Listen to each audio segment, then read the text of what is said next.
What's up, everybody? Welcome back to Real Estate Uncensored. We have a great repeat guest. Tom Caffarella is back. We're talking about big capital, what it's doing to real estate. We're talking about what you can do about it, whether you're an agent, and we might get into the investing side a little bit. We're going to talk about the eviction moratorium and that potentially coming to an end, and what Tom has been doing with his renters and all kinds of stuff. We're going to cover a bunch of stuff. Tom is one of those guys that is both has 1 foot squarely in the investment and the brokerage side, like owning a brokerage in the Boston area, has 200 and some agents underneath him. So very much in the residential side and the investing side. And of course, Gene Volpe is here. So we have another East Coast, West Coast battle, right? We got a couple of East Coasters on the show. Greg and I, we may not even get an episode, a word in edgewise in this entire episode, which I'm fine with, by the way. We'll just let Gene and Tom just add to damn, Tom, there's no respect coming out of him at all. Unbelievable. The amount of bullshit that comes out of this man's mouth is just astronomical. That's why we love him. Real quick. There we go. I think we're having a problem with Tom's audio. Yeah, I was going to say we may have to have Tom jump out or come back in. We just lost your audio for some reason, so we can't hear you. But anyway, Greg. I'm sorry, Tom. Come again. Oh, Tom, come again. By the time that you guys are waking up, we're halfway through our day, so I'm not really scared of the West Coast too much. Tom, that's exactly why I'm sitting here. I'm saying Matt doesn't even let you even get a word in. He's saying your audio doesn't work. So we hold on. We got to readjust our audio. There it is. Matt's out. Okay. All right. Now we're gonna bring him back in. It's like when you're a parent. When your kid starts mouthing off, you just click the off button. And you're like, motherfucker, you're out. You clearly, you do not have children. That's not the way it works at all. No, clearly it does not. That is true. That is hilarious and true, Gene. All right. Well, the Junior Grandmaster, you are nowhere near any children. You are in your co-pilot seat, firmly ensconced up in the Bay Area, where you so belong, very, very far away from me. As we were discussing in pre-show, you have your 40 caliber sitting on the counter next to you. You're trying to threaten me with it over a video call, which I thought was very hilarious. I assume you'll be arrested very shortly in the Bay Area there for brandishing, right? Can't brandish. No, I have to brandish out in the public. So inside, right. Showing it to you guys is mainly just me just going like, check out my new toy. Mm-hmm. But no, I actually carry this thing. I don't actually carry it. I keep it next to me all the time when I sleep and everything else. That's not a joke. Literally not a joke. But I don't want to talk about me. I want to talk about Tom. I mean, he's a devastatingly handsome man. I mean, Gene, I feel bad for you having to sit next to him on the squares. Matt, I mean, you're a good-looking dude too. But I mean, we have 3 good-looking human beings on this show, and I'm going to take myself out of this. And I'm just going to listen to Tom talk. I mean, I'm sitting here waiting to sit at his feet and just learn. That's what I'm here to do. Oh my God. It's so, how do you make it sound so disingenuous, Greg, while trying to give someone an actual compliment? Oh my God. It is genuous, you asshole. God, why do you diminish my comments? My God. Oh my God. All right. And then Gene, I don't know what Gene's doing. Gene's literally taking a phone call during our podcast. The evil Paul Ninja himself. I'm making a phone call. Hold on one second. Yes. Yeah, Governor Newsom. Yep. No. I feel threatened. Yeah, because Greg, what's your address? I'd like for you to get out there and talk to him for a second. I've been threatened on live. On live. What's up, boys? How you doing today? Oh, wait, I'm sorry. We're having a miscommunication with you. Oh, his feed just failed. I don't know what happened to him. Oh, there he is. He popped back. There he is. Oh my gosh, so strange. Well, the good news is, Greg, thanks to you, no one that's listening to this in podcast form will ever know whether we actually lost connection with someone or whether you just unceremoniously cut them off at the feed. All right. What do you mean, Matt? What do you mean? I'm so sorry. It's so weird. Trying to welcome in our guest, Tom Caffarella. What's up, man? How are you? What's going on, gentlemen? I don't know how gentlemen we are today. I think boys are more appropriate for however we're feeling today. But for anybody that may not have caught your first couple of episodes you've done, we've been on the show multiple times. But for anybody that didn't have the opportunity of listening to those prior episodes, just give us like the 60-second version, who you are, where you are, what you do. So I'm out of the Boston area. I've been an investor and agent now. I mean, I used to say 10 years when it was like 5 years to exaggerate to get myself experience. And now it's like 16 years. And I turned 39 this weekend. So I've got one more year before I'm officially in midlife crisis mode. But hey, don't hate on that. Don't hate on that. No, trust me. No, I'm feeling good. So yeah, I've been investing in and also building my brokerage for a while. You know, our company does between 150 and 250 fix and flips a year. We've got, like Max said, I've got 350 agents as of now. And really just like every year, just trying to make a little bit of progress, you know, in my business, invest, build passive wealth, and help other people build passive wealth in my brokerage and outside of my brokerage. So that's kind of the high level of, you know, what I do. Awesome. All right. So we've got a lot to get into. So let's start with just give us a sense of kind of where you're at now in the business. And I want to talk more about the leadership and stuff like that later on, but give people kind of a sneak peek into what your days look like right now, like scaling up a real estate business. Yeah. And, you know, we were talking about this before we jumped on for a few minutes, and I feel like I'm at a challenge right now that I haven't really faced before. And it's been probably the hardest thing that I've had to do with building my business, which is try to get people and train and mentor people like underneath me. I'm a really, really good worker myself. I love working. I love real estate. So like my first, you know, 4, 5, 6 years in the business doing everything myself, like, you know, there was nobody to train or mentor or hire or whatever. And, you know, I'm at the point now where like I've hired a lot of people underneath me, and we were talking about like me having way too many direct reports. And right now I'm trying to kind of build up like a middle level management within my business to help me kind of succeed. I've got a COO that I just hired, a CFO, and a couple other people that I'm trying to make kind of middle level management. But in terms of my day to day, I spend most of my time trying to figure out like how to build processes for the people that are underneath me, and then hire the right people just to help me, you know, like you said, scale my business more than anything else. Yeah. So what, like, how does that actually manifest? What does an average day in your life look like? How much time do you spend like actually digging into the particulars of real estate deals yourself? Is it all spent just with people and building out stuff and leading them? Like, what's your average day look like right now? Yeah, so the analyzing deals, I've got somebody within my company that does that for me now, full-time like analyst. When we get an opportunity that comes in, she kind of like does all the work, and then I approve it, like if it's a deal we're going to move forward with. So for the most part, my day-to-day comes down to like answering questions from the people that are reporting underneath me, thinking about the ways that we can move the needle in the business. There's a book that I've been following. I forget the exact name of it, but it's like, you know, your business is a leaky bucket. And I'm at the point right now where like when I'm kind of like a run and gun type of person where like I don't like details and I don't pay attention to like the little stuff. And over the past few years, like I've realized like how much money I've kind of left on the table by not focusing on the details. And so right now I'm going through like all areas of my business, all people in my business, all the way that we're working to say, hey, if we just got like 10% better conversion here, or if we just tighten up this one system, like I'm at the point now where some of those tweaks can mean literally like millions of dollars. So that's what I'm kind of trying to fine tune within my own market right now. Love it. All right. So I want to come back to that, and I want to talk about some of the leadership and hiring and all that stuff. We can nerd on that for a long time, but let's talk a little bit just about something super, super timely, which is the eviction moratorium and the chance that might either expire, run. I don't know the exact like legislative details. It sounds like it's something that was set to expire, that maybe they'll renew it at the 11th hour or something like that. But anyway, this is something that's been kind of hanging over, I guess, everyone's head.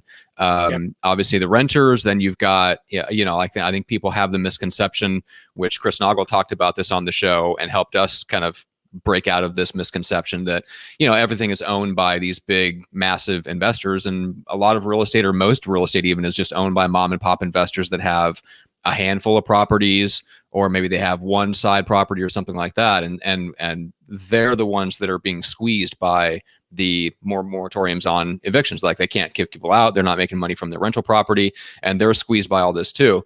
So, so how have you been dealing with it? And what's the, we can talk about the implications of it, but what are you guys doing right now for your renters? So we kind of, it's interesting because like we built up a pretty good size rental property portfolio in the greater Boston area. And, you know, I think it's interesting because like state to state, all of this stuff changes so dramatically. And the greater Boston area is definitely notorious for being like a renter.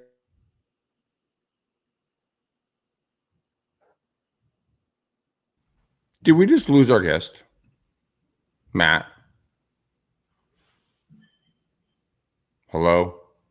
Anybody? So, Everybody? You know, for us, it wasn't necessarily a huge deal, but, you know, 2 or 3 years ago, we really decided to make a big push because a lot of our properties in the greater Boston area had gone up so much in value that we started to sell off some of those properties and actually go into New Hampshire, which is a bordering state where the laws are actually completely different. So what we've made a push to do is to go into New Hampshire and Florida, where the laws are just so much more favoring than the tenant. And I think that's such like a big thing that a lot of people don't think about when they start their rental property portfolio. I know I didn't. And it's something that like if somebody was just starting, like I would really heavily consider like what are the laws in that area? Because like you said, most people who own residential multifamilies are just mom and pop people who can't withstand, you know, a lot of this type of stuff. And I know a lot of people who got, you know, really damaged from all this moratorium stuff. And again, I think it's like a state by state thing that's just such a variable. Mm-hmm. Yeah, no, that makes total sense. I've got a good friend here that had been living in San Diego. He just moved out, but all of his investment properties are in Omaha and in Texas.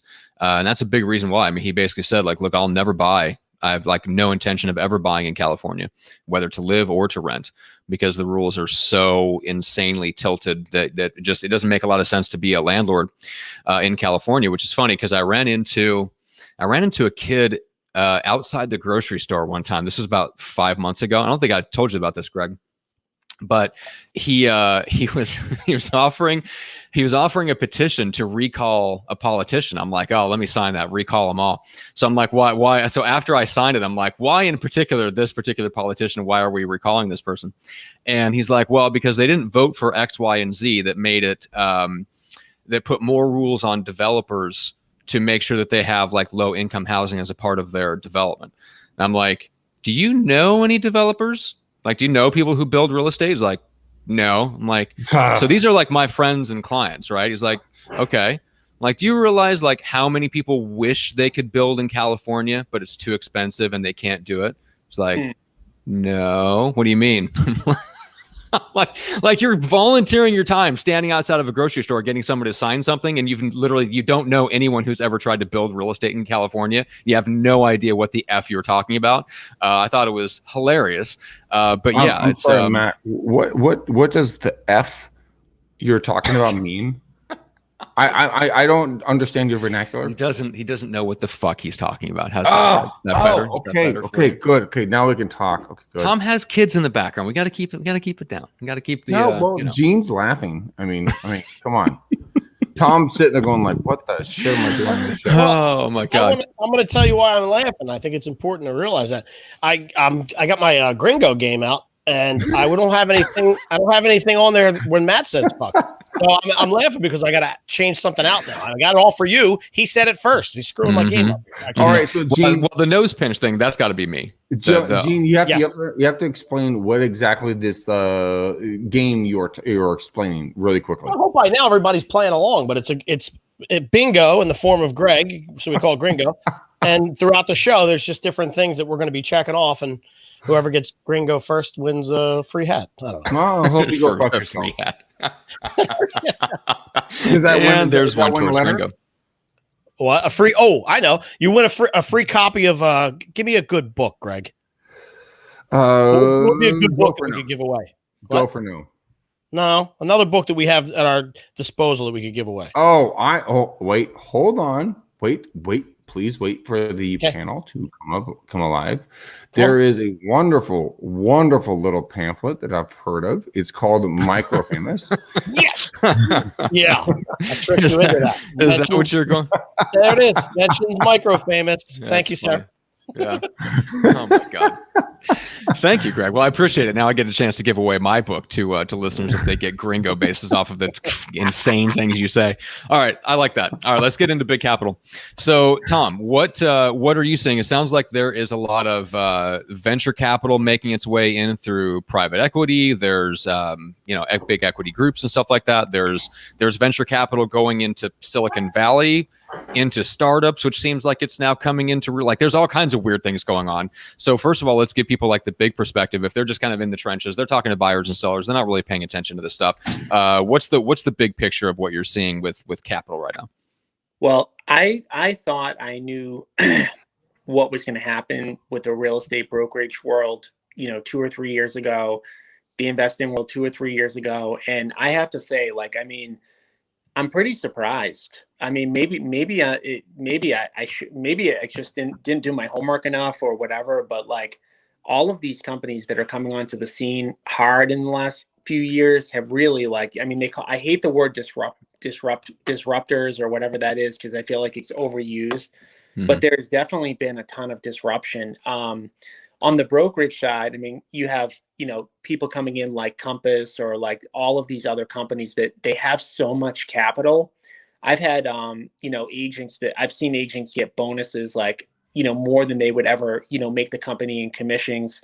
Zillow, Clever, Opendoor, Redfin, all of these other companies that are just coming in. And a lot of the things that they're doing, at least on paper, don't make a lot of sense. And every single one of these companies, they have their long-term plan, their long-term vision. And I can't predict where those companies are going to head or whether or not they're going to be successful. But I'll give you an example of something that happened to me about a month ago. We had gone out to a single family property, and we're pretty aggressive. When we're going to flip a house, we go out there, we make a really good offer. This home needed a ton of work, so it could only sell to an investor. And long story short, we got outbid by $60,000. So I said, that's strange, because the offer I made, I wouldn't have made $60,000 if I fixed and flipped it. And I reached back out to the person who took the appointment for me. I said, can you do me a favor? Find out who that buyer is. They're crazy. And long story short, it was Redfin. And whoa.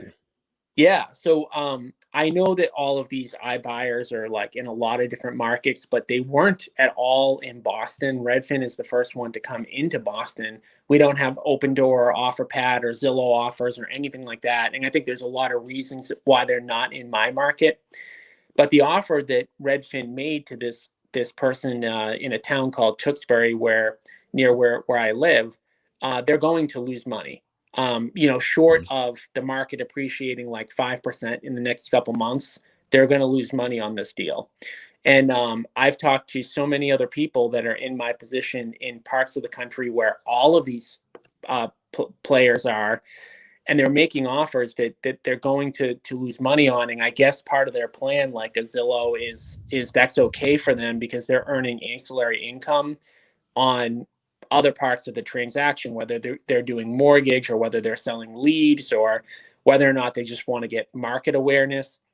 But there's a lot of that happening both on the investor side and on the agent side. Another thing that happened to me, it's just another example, is I've spent a lot of time, effort, energy, and money into search engine optimization in order to show up high for cash offer type of key phrases sell your house fast and whatnot.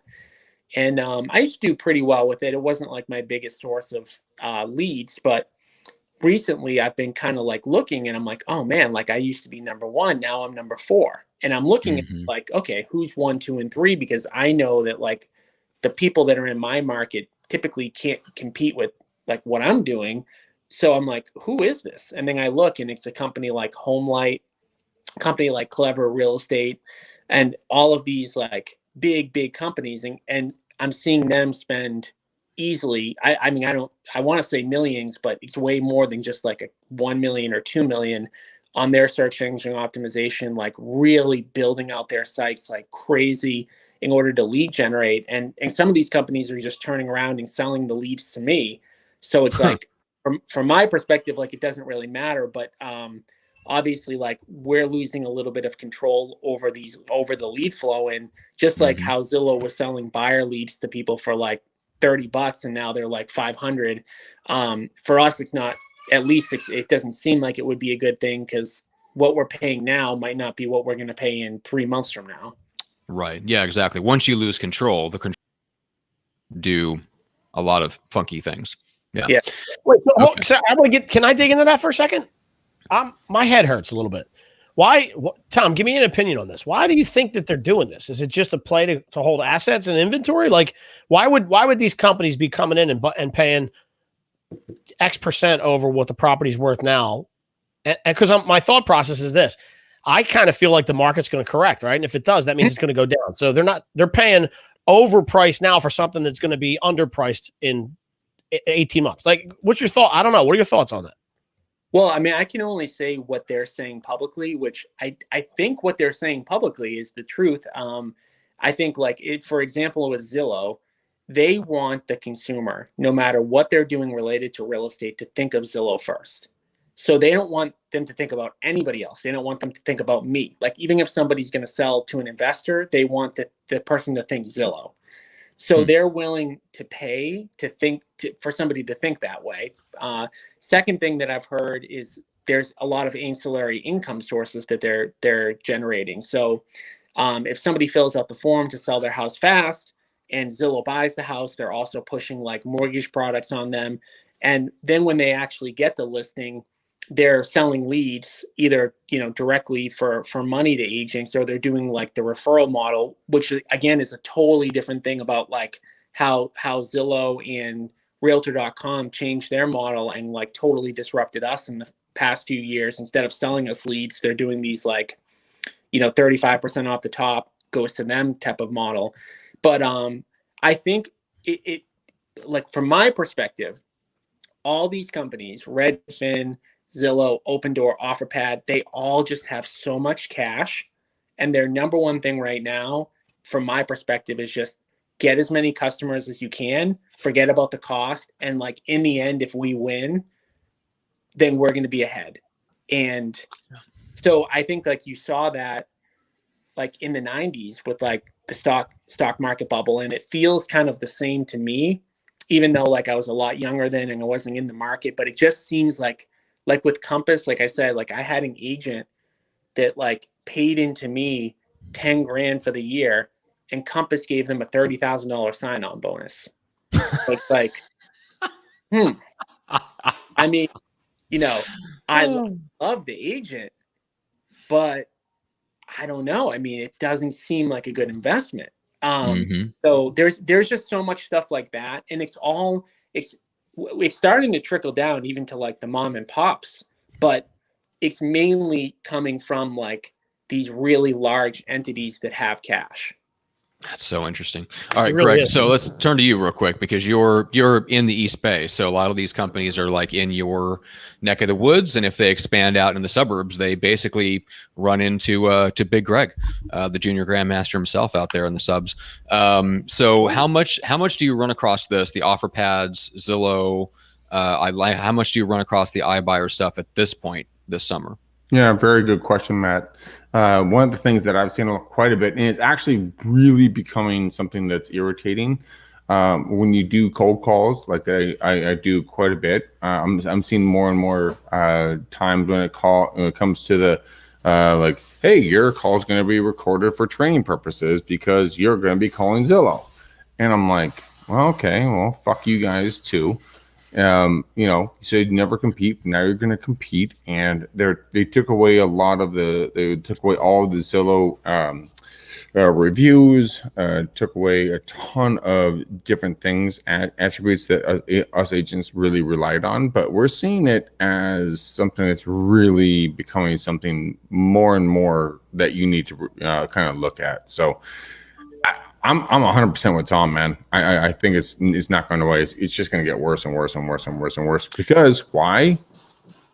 Like Tom said, They have way more money than you do right now, which sucks balls. But it is what it is. Well, I would add another reason to that, which is that the consumer doesn't want to deal with an agent unless they have to. So unfortunately, can I just flip it though on like the positives? And one thing that like a friend of mine is doing, which is kind of funny and interesting.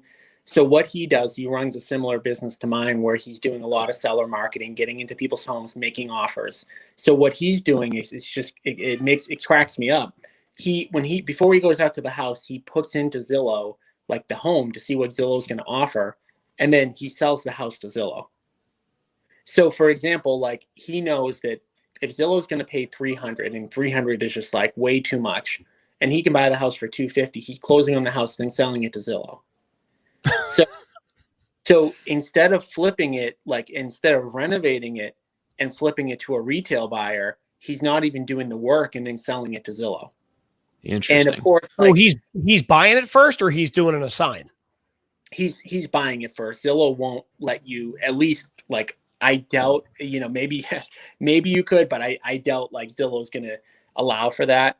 But he is closing on them, but he knows what Zillow is going to pay, and that's like the funny part of it. Interesting.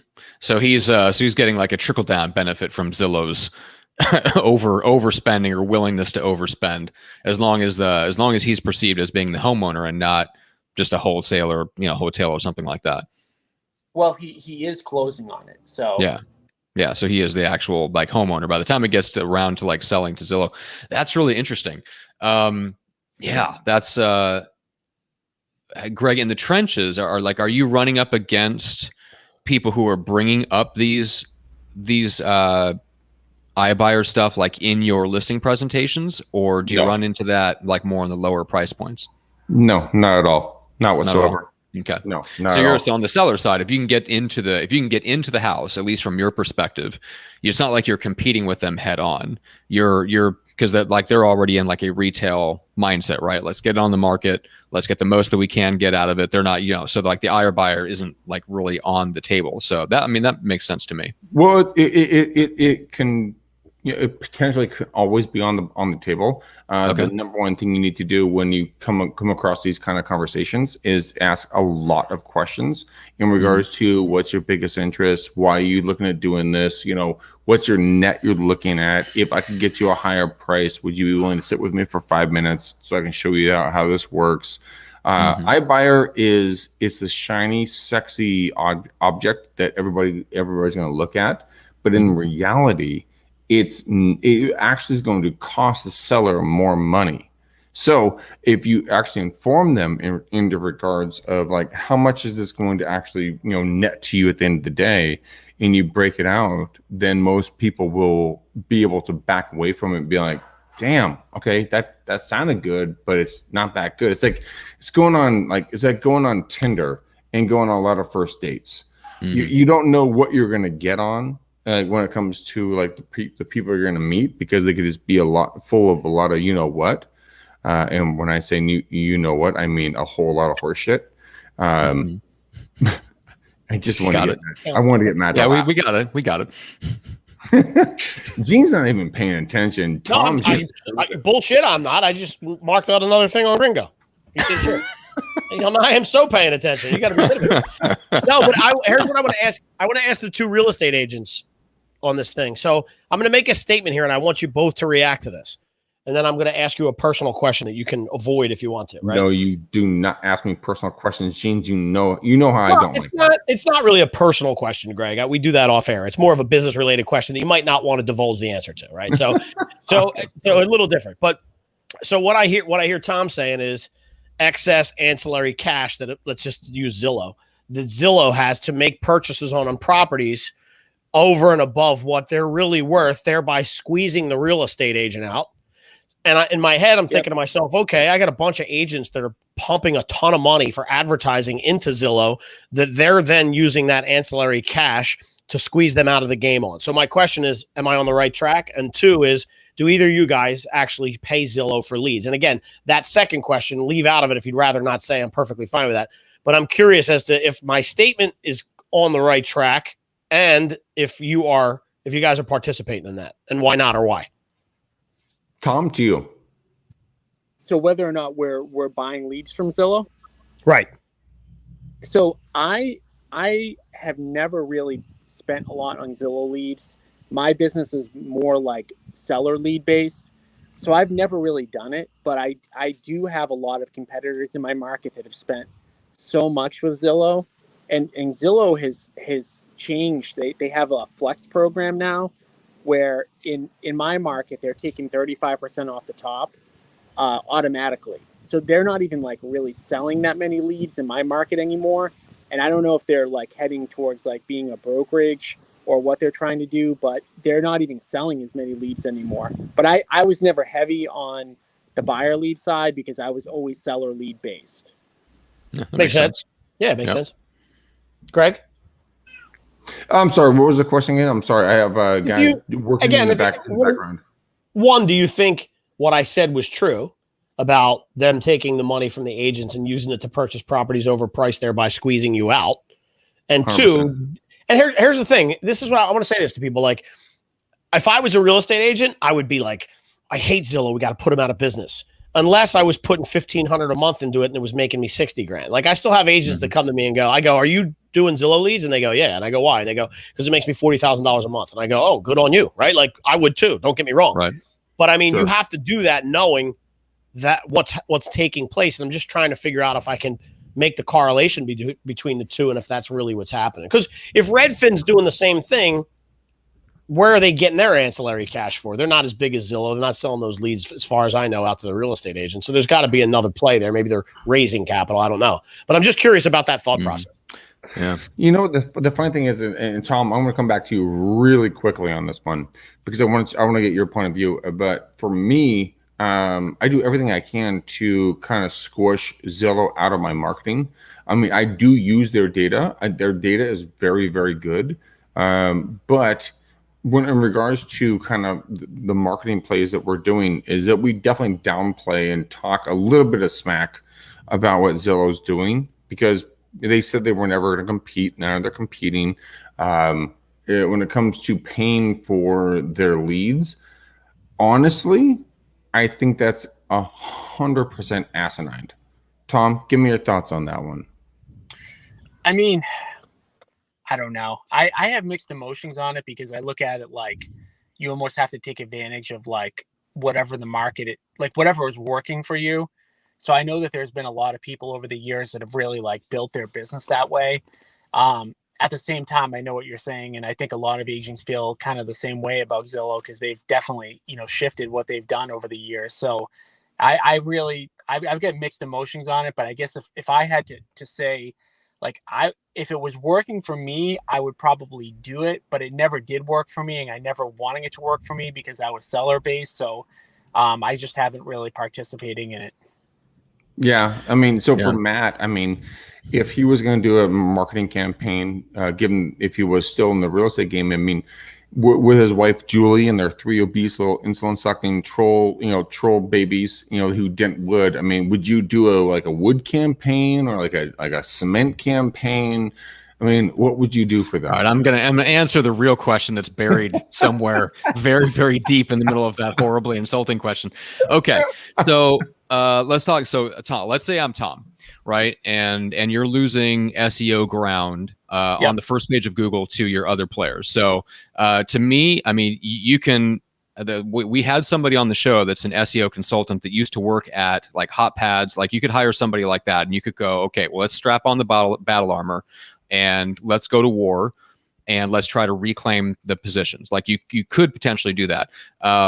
Maybe not, the best way to go. If I talked to an SEO consultant and he said, look, if they have enough money, they'll always beat you. Like if that was the deal, then I wouldn't fight that battle. I'd be thankful that I'm still on the first page anywhere with all the competition. So if that was the case, I'd start going to the places where it doesn't really matter how much they spend. They can't put a person on the ground that simulates having a personal relationship. So for example, there's still a huge opportunity on YouTube, I think, maybe not quite as much with the seller side. It's a little bit tougher to generate seller leads on YouTube than it is for buyer leads, obviously. But most sellers start off as buyers. They want to get somewhere. So you're going to catch some seller leads that way. I would start looking at YouTube, where you and your agents can do the videos. You can use YouTube ads to put them in front of more people, and you can get around, there's a way to force, you can force it with cash. You can get more eyeballs on your content than just with something like other types of content like social media. So it's easier to put cash behind it. But at the end of the day, it's based on somebody that's an actual human being that has to have boots on the ground in your area. And that is one thing that the Homelights, the Redfins, the Zillows, they'll never be able to simulate. They'll never have somebody that's like the Boston Zillow guy who goes on YouTube, is relatable, does video content. You know what I'm saying? So I think we've lived through this really interesting time in the last, I would say 10 years, 15 years of real estate that I've been paying attention since like 06, 07, where we've had this rise in technology and agents were able to capitalize on it in various ways. You had people that got websites that were big with SEO, like Jeff Manson and Real Geeks, right? Generate millions of dollars in leads, millions of dollars in revenue. And then the tech companies realize, oh man, we got to get in on this, right? And now they're starting to do what they do best, which is take the tech back, which shouldn't really have been all that surprising. So I think there's a couple things to me that I look out for, is doing the things in marketing that only you as an agent and a human being can do, right? SEO, they'll always beat you on that. They can't beat you on YouTube videos. So focus on the human things. And then, as Nick Sakis, who's watching and commented, said, luxury seller still wants and needs a professional agent experience. It's the $200K to $500K that are the tech company's bread and butter. And I think he's exactly right about that, right? So I think if you're an individual agent, if I was in the game selling real estate right now, I'd be running for the hills as quickly as possible, like luxury, like run for the high ground. Because I think everything in the average, if it's a cookie cutter, if you can get an average loan just pushed through that gets turned around and sold to Freddie and Fannie, if it's that level of stuff, like that's where you're most likely to get squeezed out by technology, is the stuff that's repeatable and scalable. The stuff that isn't repeatable and scalable, where it has to have a human touch of some kind, to me, that's where, if I was an agent, that's where I'd be running for. So and it's Greg, that's essentially where you live. Yeah, the luxury market, 100%. But I mean, I'm not 100% sure where your mind is coming from in regards to luxury versus affordable marketplaces. Walk me through that a little bit more. Okay, so in my mind, it would be the stuff that requires more of a human touch, either because the consumer demands it or because the deal is too complex. Matt, we all know you don't like human touch. So we cannot rely on that comment. Okay. It's not, I like human touch very, very much. It's the emotions. I don't like the emotions that come with human touch. It's all those sticky emotions. Oh, when you say sticky, I have weird things in my mind. But I mean, and by the way, guys, all of you guys are listening. We just got the nose pinch that Matt hates. Somebody out there's got to have Gringo by now. No, it's not yet. Tough, not yet, Gene. No, all right. All right. So. Greg didn't bring his A game today. I get it. We got a lot of the stuff comes at the end of this, so don't worry. I think we're in good shape. All right, so let's turn back to Tom. I want to personally apologize to you, my friend. Matt is misbehaving, and he's going to go into timeout right now. Goodbye, Matt. Okay, now it's just three of us. Okay, now he's back. Okay, good. All right, Tom. So what do you guys do? Is there anything in particular you're looking at, experimenting with, anything you've got your eye on that you go, okay, if we're going to be a seller-based business and we're going to compete with all these and we're going to start running into tech companies and they're going to recruit our agents away, is there anything you just got your eye on for the future? Are you going back and doing like more direct mail? Are you doing more radio, TV, like just stuff to reach the consumer directly and get around the tech company stuff? Yeah, I mean, so what we've been like really doubling down on recently is TV, and for whatever reason, they're not doing it in our market. And I think like with all this stuff, like even though we can say that Zillow or Realtor or all these companies, they've got a ton of money, but like they're not somewhere. Like Matt, you alluded to the fact that like they can't be in the one-to-one kind of game, but there's also even within the paid marketing, they're not in every single medium. So like they're not. Got it. And for, in my market, like I'm the only one on TV that's like doing like cash offer stuff. So for now, like it's been really great. And, we're just going to keep like doubling down on that. But this isn't like my first time where like something has shifted. And I think that's the other thing for the people that are listening. Like especially in real estate, I mean, and with the technology, the way it's going, how fast it's going, how much things are changing, like whatever worked 2 years ago, like it may not work, tomorrow. And so like we're always experimenting with different things, and not that we try to like recreate the wheel, but we're looking for what other people are doing in other markets successfully. And I feel like there's always like that one thing that's working like really good, one or two things that are working really good that like people can take advantage of.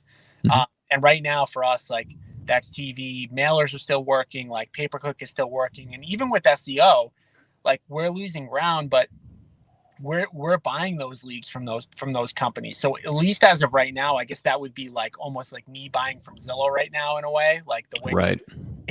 So I guess to answer that question, like I would buy from Zillow because I am buying from all these other companies that are selling me the leads. Mm-hmm.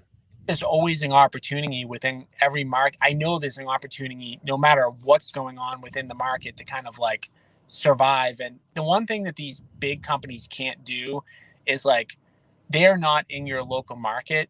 And so like, you're always going to have that competitive advantage over them. Like somebody clicking a button from, 3,000 miles away that's not in your market is going to miss something. So I always feel like even no matter how much money they spend, there's a way to kind of take advantage of it. And like, like my friend in Phoenix who's selling, properties to these companies, like he's making more than he's ever made because he found that kind of like nuance. And I think the biggest thing is like looking at other people who are being successful at whatever you're trying to do and see what direction they're going in. And there's always like some direction to go with all this stuff. Yeah. Yeah. And that's a mindset stuff, which gets into like, this is definitely getting into territory where Greg loves to talk about. But yeah, I was rereading Psycho Cybernetics the other day, which is always just a good idea, just a policy of life is to go back and reread that book. And it was just talking about how in order to find the answer that you're looking for, you have to believe it already exists. Like that's one of the most important things. So when a scientist sets out to solve a problem they know has already been solved, like they know there's an answer to it, they just have to find it. Their attitude is completely different than if they're solving an unknown problem or an unsolvable problem that no one's ever solved before. So I think that's one of the things that like as agents or just anybody that's in business, that's sometimes hard to keep in mind, but the more you can kind of build up that mentality of there's always an answer. Like there is always an answer. I may not know what it is. It may be hidden. It may take some work. It may take some thought. It may take some talking to other people, whatever it is. But at the end of the day, there is always an answer out there somewhere. You just have to find it. And like you said, Tom, that's a really interesting idea of the guy like turning around and taking the houses he bought and selling them to Zillow. Like, hey, if they're going to be stupid with their money, you might as well give me some of the stupid money. Yeah. And the other thing I was going to say too is like, not that like I want any of these companies to fail, but it is a guarantee that some of them are going to fail. Mm-hmm. When that happens, there's going to also be opportunity from that. And I don't even know what that will be because you don't know who's going to fail. You don't know like how their companies, maybe they merge with somebody else, or maybe like there's just market share that's given up. There's going to be something because people, no matter how much money they have, no one can run at a loss forever. And a lot of them are running at losses right now. So there are going to be winners and losers that come out of this in terms of like winners and losers for the companies that are huge. And then like the smaller mom and pops like us, like there's going to be some way to take advantage of that. And obviously it boils down to like, working your butt off, following best practices and like trying to see what the opportunity is. And that's why like when I talk to other people like across the country, no matter what, there's somebody doing something right now that's like killing it, and just looking like, is that something that I can implement into my own business? Because there's always going to be competition. No matter if there wasn't competition in the real estate market, there'd be no money to be made, right? Because people crowd into where you can make money. So right. There's always going to be competition where there's money to be made, and it's not a bad thing to have competition. It's a good way to look at it. I like it. Greg, you have anything to comment on that before we start winding down? No, I think that a lot of the stuff that you guys are talking about, sorry, I had to take my glasses off. I had to clean them for a second. My apologies. You know what? I think a lot of what you're saying is 100% true, Tom, and Matt, and, Gene. I think the ideas that everybody has when it comes to maybe working outside the box a little bit. And again, Tom, correct me if I'm wrong on this one, but if you can correct yourself a little bit and be a little bit outside the box and kind of attract more visibility, do you think that would be a bad thing for your brand? Give me your thoughts on that one. I mean, I think, what's the phrase? All attention is good attention, or it's something like, I think it's all publicity. Yeah. All publicity. Well, I tell Matt that all the time when he runs around naked, just in his underwear down Main Street, but he doesn't agree with me on this at all. Hey, that only gets me the right kind of attention, Greg. No. Except when I go through Hillcrest in San Diego, then it gets me the wrong kind of attention, but that's okay. But yeah, like to go back to the question about would you work with Zillow or these companies?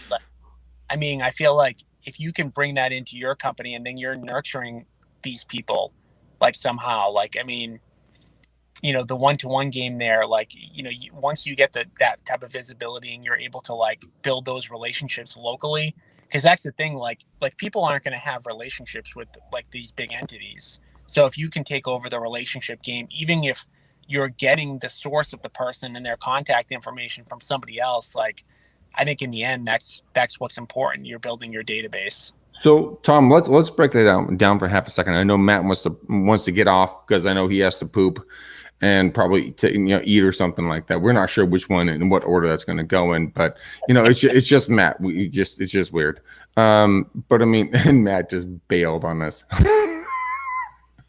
But in regards to building rapport, walk me through a little bit of rapport building in the social media realm. What would be the first thing that you would do? And Matt's back from pooping. All right, and here he is. You're not the only one that can decide when I bail from the show. Oh wait, I'm sorry.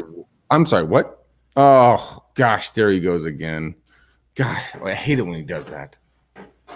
So, Tom, can you break it down for us a little bit? All jokes aside, I mean, yeah, we joke around a lot here, but as you all know, but walk me through that.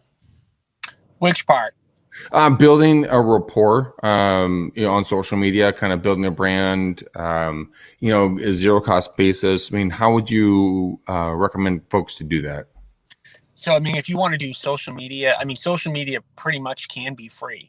I mean, I think there's a few things that you want to do with social media. Number one, have your personality be out there. I mean, from my perspective, what a lot of people do wrong with social media is they try to make themselves this perfect kind of person, and they don't put their own personality out there.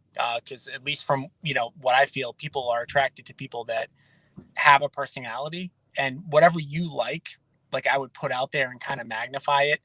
And the other thing is just putting yourself out there kind of as a thought leader and thought expert, which a lot of people don't do. I mean, I think the biggest thing most people don't do with social media is they don't put themselves out there, period.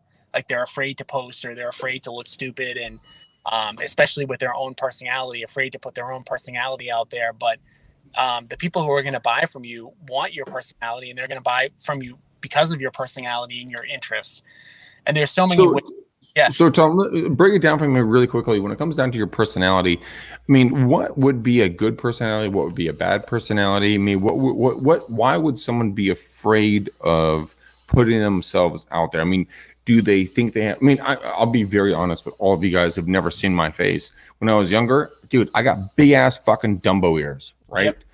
And I never shied away from it. And I still put my photo out there. People who think they sound weird, they don't speak perfectly. They don't have every perfect answer. I mean, how can people get over those parts of their mental bullshit, for lack of a better word? Let's put it in terms of that's Gene's vernacular, by the way. Sure. I mean, it's not mine. It's not. Yeah, let's put it in terms of what you would tell. What do you tell your agents, right, when you're trying to get them to build their own personal brand? People aren't buy from this perfect person. I mean, I think that's the thing. There, people are not looking to do business with this person in a suit that's a robot, and I think that's the biggest part. And Matt. Yeah, exactly. So, whatever your interests are or whatever your personality is, hiding that's not going to help you, right? So. But by magnifying, I don't think there are bad personalities. I think it's just a matter of who you're going to connect with. And if I put myself out there and I am who I am, that's going to attract a bunch of people. It's also going to repel a bunch of people. But if I come out and I'm completely neutral, it's not going to attract anybody. It may not also repel anybody, but it's not going to attract anybody. So you need to attract some people. So I don't think there is a bad personality. I think there's a bad way of not putting your personality out there and like, you know, just being like very plain and not ever like taking a stance on anything. And I think that's the part where like with so much like interruption that we have in our day, like, hey, Nag's popping by, I'm on my phone. Like if you're the same as everybody else, there is a 0% chance that anyone's going to remember you. So you have to be somewhat memorable in order for somebody to like know that you're even in real estate. So to me, there's no bad personalities, but there's a way that you can put yourself out there that's bad, which is like just being exactly like everybody else and just blending in. So Matt needs to go after musical, individuals, and then Gene needs to go after very, very bald people. Well, they can relate. I see Matt put his music stuff out there all the time, and like that's a part of him that I didn't even know about. And it's like I feel like I know Matt better, even though he never told me he was a musician.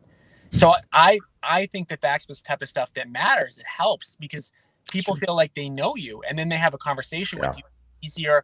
Or if you're lucky enough that they have that same hobby, now it's like you're really bonding. Whereas like if Matt just put out there like, you know, nothing, like, you know, whatever, you know, he put out something that just, you know, people wouldn't remember. Like I remember that about Matt because of the fact that like not a lot of people put that out there. So it's like that's the stuff I think that matters. Okay, so Tom, can you remember the first time Matt put out a video and photo of him with long hair? I cannot remember the date, but I can remember multiple pictures of me where I was surprised that was him. So again, that stood out in my mind. Yeah, exactly. So I think that's a good thing. But I will tell you that I was surprised. I mean, so is everybody that knows me. Braces. I mean, he had his back brace on. He had his braces on his teeth. He's rolling his eyes. Wait a minute. Are you you just set me up to see the picture? Are you telling me you don't have that ready to go? I don't, and it's completely full of shit. He did have long hair, but he doesn't have braces or a back brace. Even though that would be phenomenal stuff to make fun of. My dad said I look like a roadie for Led Zeppelin. So my girlfriend in the background, she has scoliosis, and she's like, "Hey, what's wrong with having a back brace?" And I'm like, "Nothing.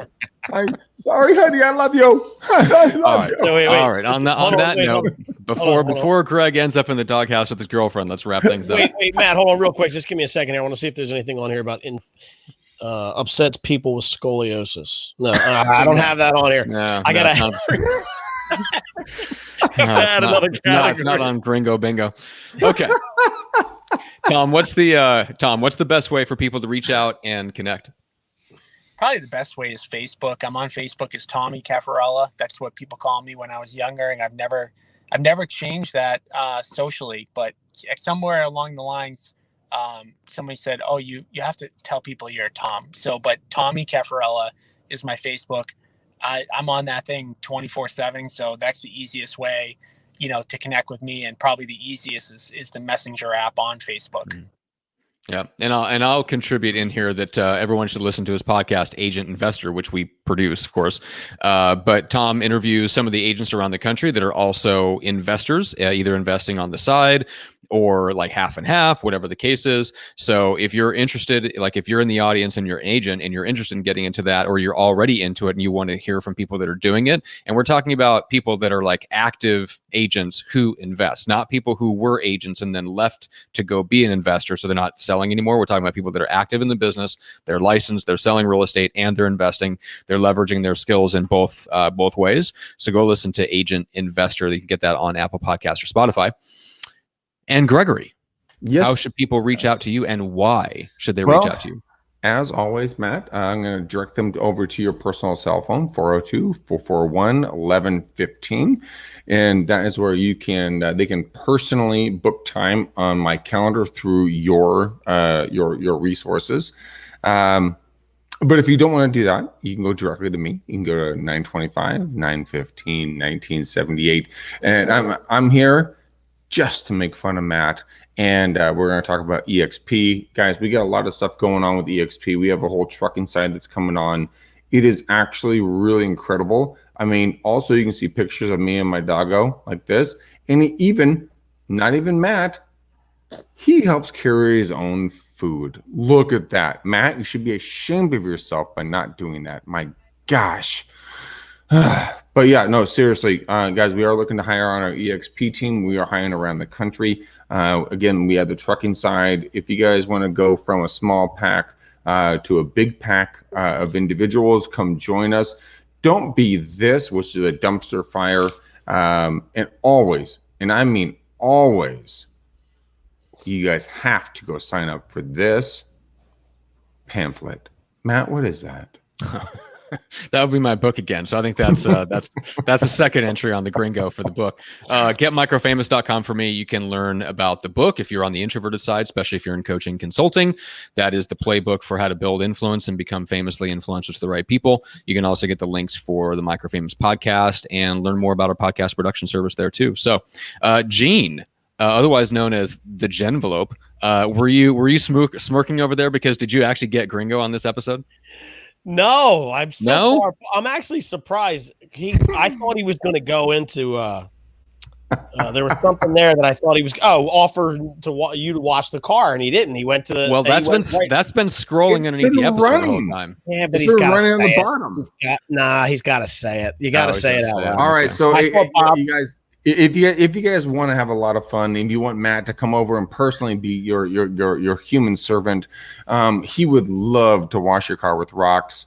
I mean with water. My deepest apologies. But come on over. He'll do it. You have 245 very, very happy customers. They have scratches all over their vehicles, and he would love to do it for you.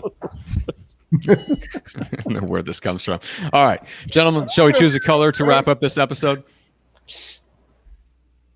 Give it to Tom. All right. It's Tom. Give a color. Yeah, choose a color. Green. All right.